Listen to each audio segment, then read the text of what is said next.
Ako správne nastaviť predajnú cenu?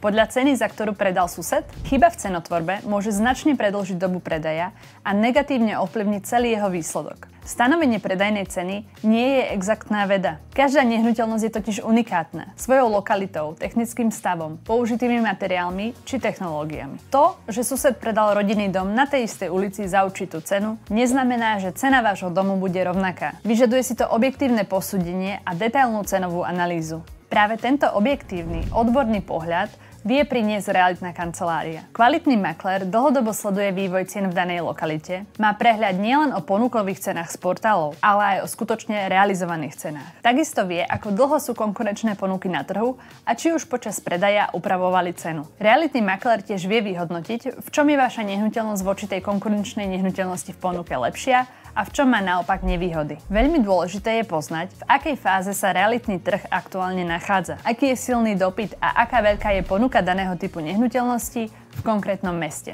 Starostlivo si preto vyberte realitnú kanceláriu, ktorá vám so stanovením ceny pomôže, a to overeným postupom. Aká je vaša skúsenosť so stanovením predajnej ceny? Napíšte nám do komentárov.